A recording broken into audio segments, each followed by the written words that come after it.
Hello, everyone. In this video, we're going to be discussing another part of the resume. This part, I'm actually going to split up the work experience and educational background sections. And in this video, I'm just going to be discussing the work experience, aka professional experience section of the resume. Before we get started with the discussion, I just wanted to go over the week 6 homework due. Just make sure that you complete your resume work experience section of your resume. Next week, I'm going to split them up into next week, you'll do the educational section. So just make sure that the resume part, the work experience part of your resume is completed by the 21st at 11:59 p.m. So a little introduction about the work experience uh, section of your resume. There's a saying that states that you're only as strong as your weakest link. This is also true when it comes to your resume.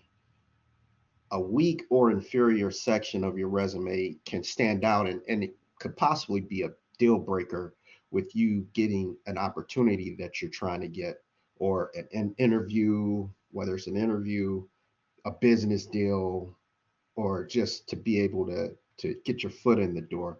Just having a weak section or an inferior section of your resume, that could be a deal breaker. So the advice and the practice that we're going to have and the opportunities to revise your resume throughout this course is going to help you ensure that each section of your resume is as strong as it possibly can be. In the previous videos, I discussed the contact information as well as the professional statement sections for your resume. These sections allow you to introduce yourself to a potential employer or a potential opportunity. It states what opportunity you're seeking, and it briefly indicates why you're qualified for that position. Adding on the work experience section is the next important step as you head towards a completed resume. In fact, the work experience section may contain the most important information on your resume. And so you want to make sure that this section is very strong, a very strong link in your resume. The work experience section of your resume should contain a list of all of your paid work experience. If there are some gaps in your employment history, you can make another section that'll list any type of volunteer work or any other thing that you did during the periods between the jobs, and that gap, that it'll explain that gap in between your employment history. You can also list volunteer work, particularly if it's relevant to the position or the opportunity you're applying for. This is an ideal that we're going to discuss in a future video. So I won't go too much into the volunteer work or any type of skills or any type of extras. We're just going to specifically talk about the work experience section. So what should you include in your work experience section?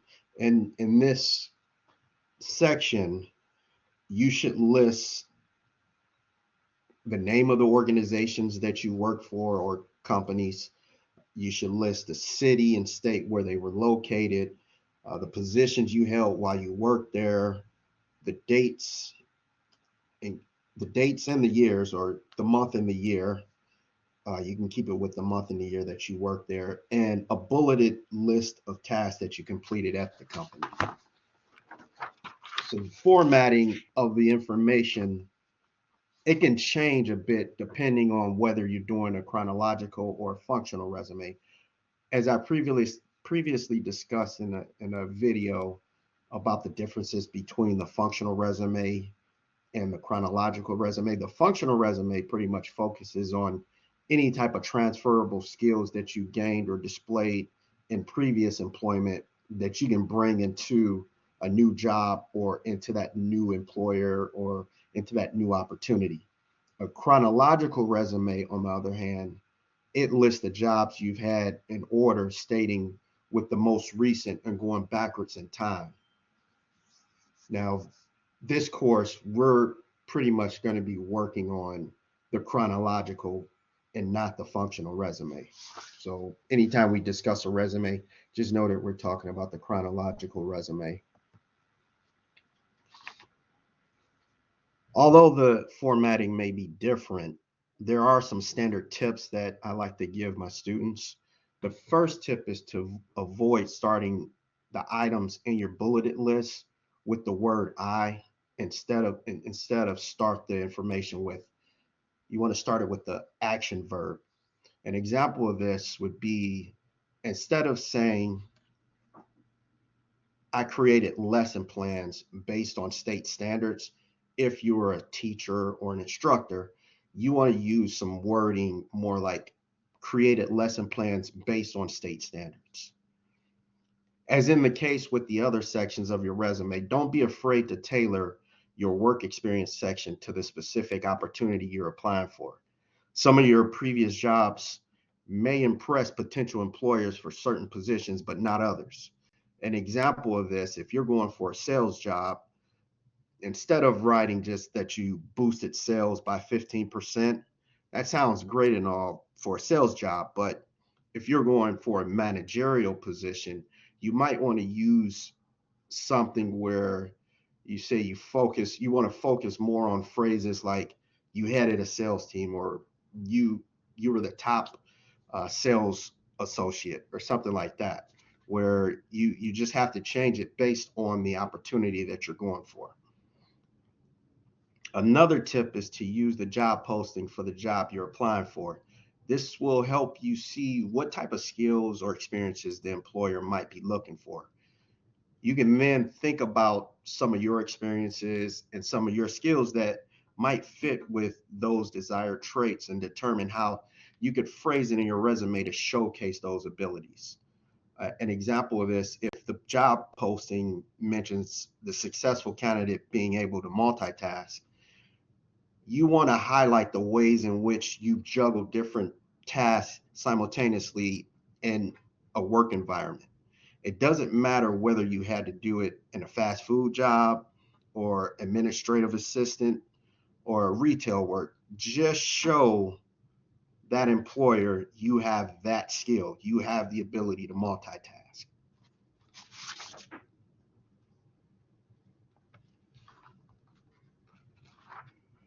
Now, I wanted to go over a few examples of two different examples of work experiences.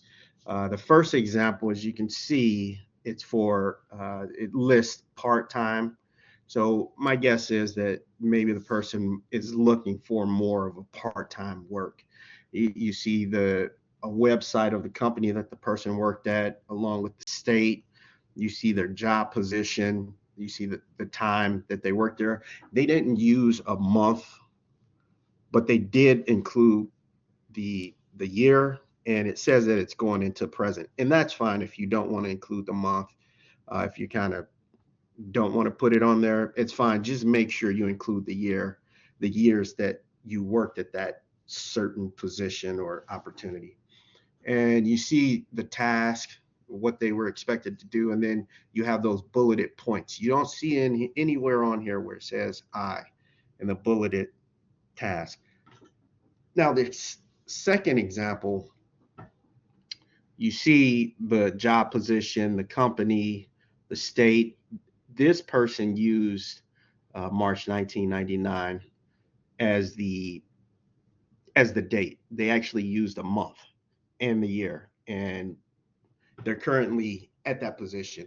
Now, when I talk to students and tell people about writing a resume, I try to tell them to stay away from using any job that's over 10 years old, because at that point, sometimes you're almost like you're trying to fill in a resume just to put it in there as filler when you use something over 10 years old. But this person has been working at this job for over 10 years. So it's okay to include when that person started. So as you can see, they started back in 99. We're in 2023. So 24 years at the same company. So you don't want to not include this because the person is still at the job.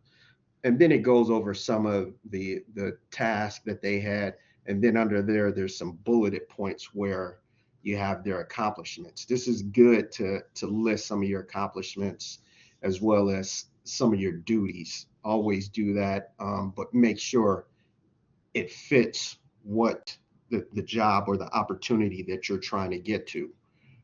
Those are some points and some tips about the work experience. The next video that I do is going to discuss the educational part of the resume.